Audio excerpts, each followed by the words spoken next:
ಪಾವನನೆನ್ನ ವನಿತೆಯಾದರೆ ಜನುಮ ಪಾವನ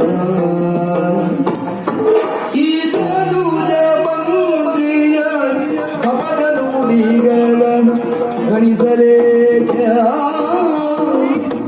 ಪಾವನ ವನಿತೆಯಾದರೆ ಜನ್ಮ ಪಾವನ. ಮದುವೆ ಎನ್ನುವುದು ಮನದ ಹೊಂದಿಕೆ ಅಂತ ಹೇಳಿದೆ. ಸ್ವರ್ಗದಲ್ಲಿಯೇ ನಿಶ್ಚಯವಾಗುವುದಂತೆ ಅಪ್ಪ. ಈಗಾಗಲೇ ಪಾವನಾಳನ್ನು ಇಷ್ಟಪಟ್ಟವನ ನೃಪಜಾತೆ ಅವಳೇ ಎನ್ನುವುದು ಹಾಗೆ ನನ್ನ ಮನಸ್ಸು ಸೂಚಿಸ್ತಾ ಉಂಟು. ಇಷ್ಟಕ್ಕೆಲ್ಲ ಕಾರಣ ಇವನ ಮಾತನ್ನು ನಂಬಿ ಅಲ್ವ ಸಿಂಹಭದ್ರನ ಎಚ್ಚರಿಕೆಯನ್ನು ನೀಡಿದ್ದಾನೆ. ಕಪಟದ ಜಾಲವನ್ನು ಹರಡುವುದಕ್ಕಾಗಿ ಇಲ್ಲಿಯವರಿಗಾಗಿ ಬಂದವ ಎನ್ನುವ ಹಾಗೆ ಇವನ ಮಾತನ್ನು ಗಣಿಸಬೇಡಿ. ಪಾವನಾಳನ್ನು ಮದುವೆ ಆಗುವುದಕ್ಕೆ ಅವಕಾಶ ಮೆಚ್ಚಿದವ ನೀನು ಒಪ್ಪಿಕೊಳ್ಳುವುದು ಸಹಜ. ಏಕಲ್ಲ ಸಾಕ್ಷಿ ಸಾಕ್ಷಿ ಯಾರಿದ್ದಾರಪ್ಪ ದೇವ್ರೆ? ಒಬ್ರು ಸಾಕ್ಷಿ ಯಾವುದಕ್ಕೆ ಪ್ರಪಂಚದಲ್ಲಿ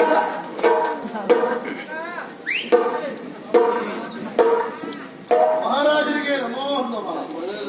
ನಿಮ್ಮ ಅರಮನೆ ಆಳು ನಾನು ಎರಡು ಮಾತಾಡ್ಲಿಕ್ಕೆ ಅವಕಾಶ ಉಂಟೆ? ಮುಕ್ತ ಅವಕಾಶ. ಇವತ್ತು ಎರಡು ಮಾತಾಡಲೇಬೇಕು.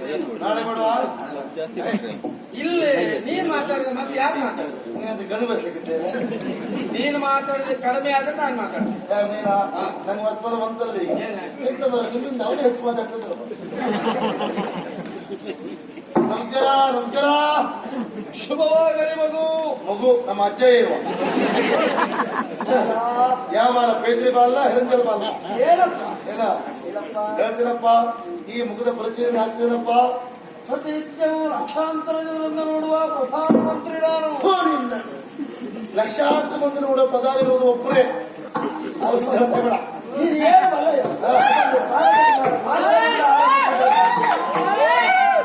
ಚಂಗುಳಿಯ ಚಂಗುಳಿ. ಎಲ್ಲಿ ಸಂತೆ ಇಲ್ಲ ಜಾತ್ರೆ ಇಲ್ಲ. ನನ್ನ ಭಾಷಣ ಕೇಳಲಿಕ್ಕೆ ಭಾಷಣ ಕೇಳಲಿಕ್ಕೆ ಅಲ್ಲೇ ಹೊಡಿತಿದ್ರೆ ಅಲ್ಲೇ ಆಡ್ತಿದ್ರೆ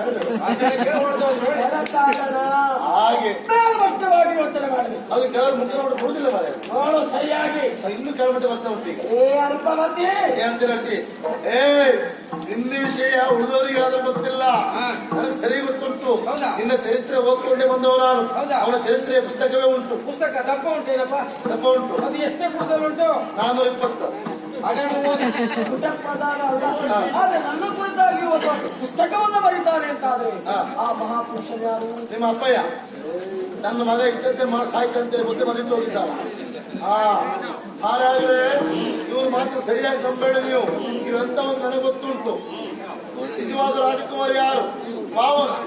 ಇವರ ಮಗಳ ಪುಷ್ಪವೇನು ಎನ್ನುವ ಶಕ್ತಿಯನ್ನು ಗೊತ್ತುಂಟು. ನಾನು ಮಧುಪುರದಲ್ಲೇ ಇದ್ದವ, ಅಡುಗೆ ಒಟ್ಟ ಕೆಲಸ ಮಾಡ್ಕೊಂಡಿದ್ದವ. ನಾನು ಮಾಡಾಕಿದ್ದಲ್ಲಿ 3 ದಿವಸ ಮುಕ್ತಿದ್ದೇವ. ಮುಕ್ಕದು ಮಾತ್ರ ಅಲ್ಲ, ಅದು ಉಪ್ಪು ಕಡಿಮೆ ಆಯ್ತು, ಇದು ಹುಳಿ ಹೆಚ್ಚಾಯ್ತು, ಅದು ಖಾರ ಆಯ್ತು ಅಂತ ಹೇಳ್ಕೊಂಡು 3 ಬಾರಿ ಅನುಭವಿಸಿ ಊಟ ಮಾಡ್ತಿದ್ದ.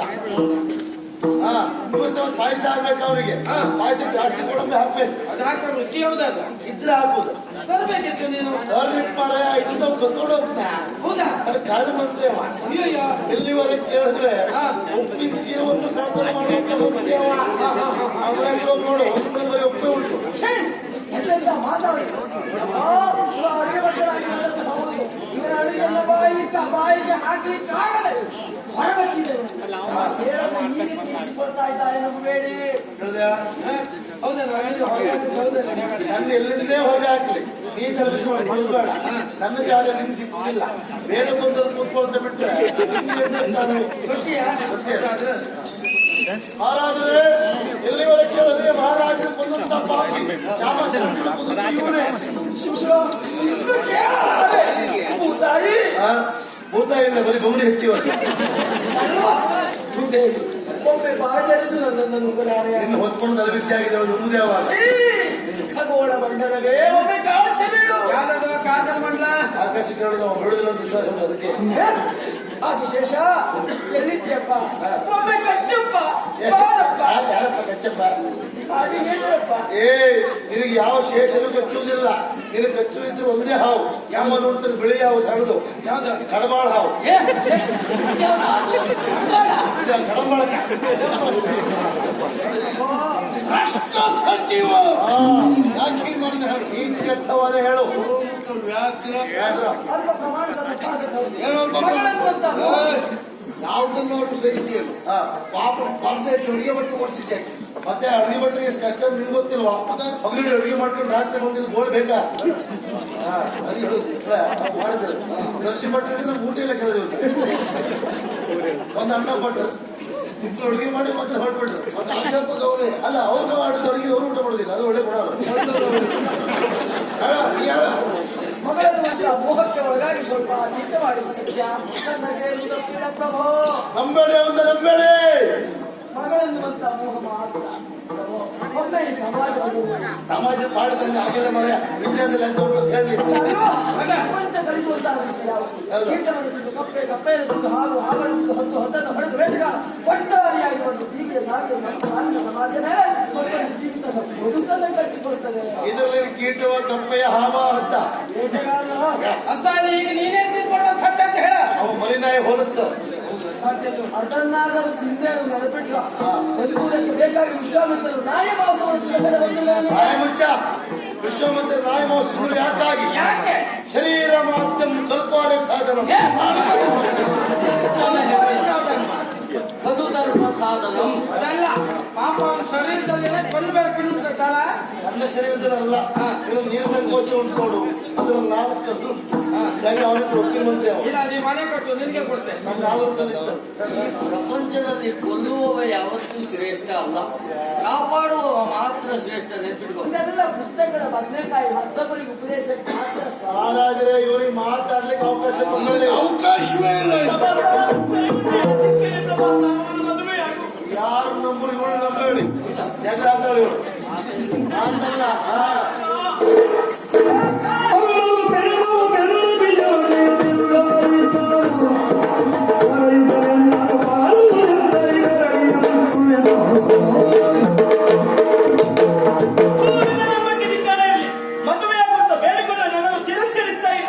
ಸಂಸ್ಕಾರ ಏನಿದು ಸಂಸ್ಕಾರ? ಒಲಿದು ಬಂದ ಹೆಣ್ಣನ್ನು ತಿರಸ್ಕರಿಸುವುದು ಸಂಸ್ಕಾರವೆಂದೆನಿಸಿಕೊಳ್ಳುತ್ತದೆ. ಹೆಣ್ಣು ಒಲಿದನ ನಾರಿ ಮುರಿದನ ಮಾರಿ ನಿನ್ನ ವಂಶವನ್ನ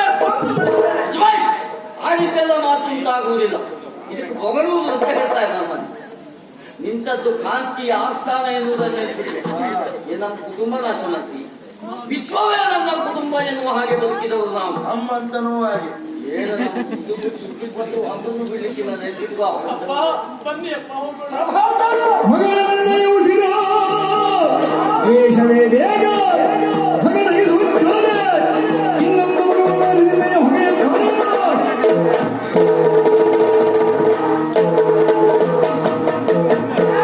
ನನ್ನ ಮಗಳನ್ನು ಮದುವೆಯಾಗುವುದೆನ್ನುವ ಕಾರಣಕ್ಕಾಗಿ ಸುಮ್ಮನಿದ್ರು ಎಷ್ಟು ಸ್ವಾರ್ಥ ಇದೆ. ನೇರ ಬಲ್ಲೆ ನನ್ನ ಕುರಿತಾಗಿ ನಾವು ಮನಸ್ಸು ಮಾಡಿದೆ ಅಂತಾದ್ರೆ ಮೇಲಿದ್ದವರನ್ನ ಕೆಳಗಿಳಿಸ್ತೇವೆ, ಕೆಳಗಿದ್ದವರನ್ನ ಮೇಲಿಳಿಸ್ತೇವೆ. ನನ್ನ ಗುರುತು ಅಗೋಚರ ಮುಖ ಇಲ್ಲಿ ಎಂತೆಂತ ಮುಖ ಇದ್ದವರೇ ವಿಳಾಸ ಇಲ್ಲದೆ ಹೋಗಿದ್ದಾರೆ. ಗಾಡಿ ಅಡಿಗಿದ್ರೆ ಯಾರ ಮಕ್ಕಳು ಇಲ್ಲ. ಮತ್ತೆ 10 ಮುಖ ಇರುವಂತಹ ರಾವಣನನ್ನ ಕೊಂದವ ಒಂದೇ ಮುಖ ಇರುವಂತಹ ರಾಮ ನೆನಪಿಟ್ಕೋ.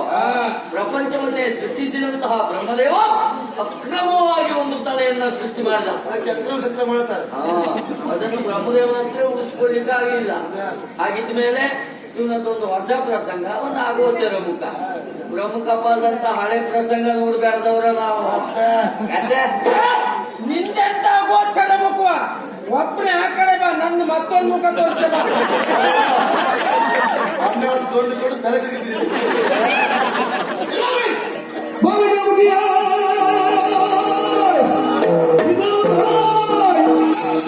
ಸ್ವಾಮಿ ಘಾತಕರ ಬಂದಿರಿ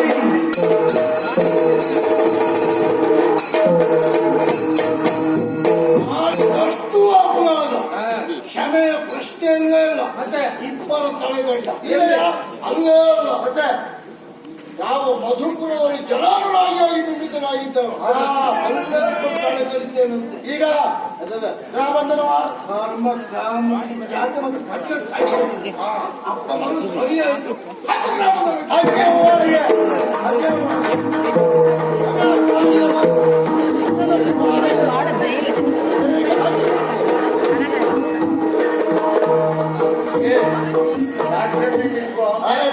ಸರಿ ಮಾಡಿ ಇಟ್ಕೋ. ಅಲ್ಲಲ್ಲ ಮೇಲೆ ನಾಳೆ ಮಂಜನಾಯಿತು ಕನಸುಗಳು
ನಾನು ಬದುಕನ್ನು ಬೆಳೆಸಿದ